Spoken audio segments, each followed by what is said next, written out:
ఏమయ్యా అమ్మని చూస్తానే చాలా రోజులు అయింది. ఎల్లు మరి. బస్ ఛార్జీలకు డబ్బులు. ఛార్జీకి డబ్బులా? ఒక రోజు పని ఉంటూ ఒక రోజు పని ఉండదు. పనున్న రోజు ఇంట్లో సంసారం నడుపుదాం అంటే మా ఇద్దరు గవర్నమెంట్ లో అన్ని ధరలు పెరిగిపోయినాయి. ఇంట్లో తిని కూర్చున్నావు, నీకేడు తెలుస్తుంది బయట బాగోతాం. అమ్మకి ఆరోగ్యం ఎలా ఉందో చూసొస్తాను. నువ్వు వెళ్ళకపోతే మీ అమ్మ ఏం చచ్చిపోదు.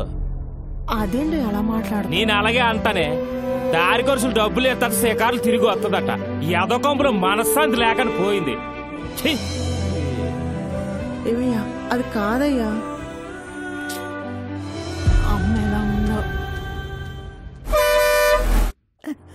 నా కూతురు వస్తుంది.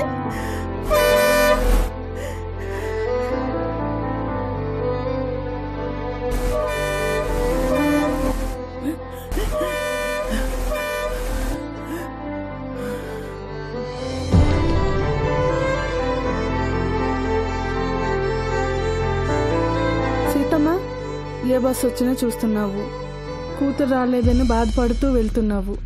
కూతురు కోసం ఇంకెన్ని రోజులు ఈ ఎదురు చూపులు? ఇంకొన్ని రోజులే. ఎలా? మన బాబు ప్రభుత్వంలో మహిళలందరికీ ఉచిత బస్సు ప్రయాణం. అవునా?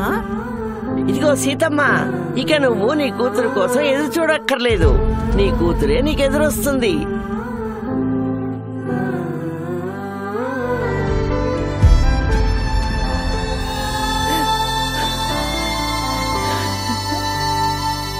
అమ్మా,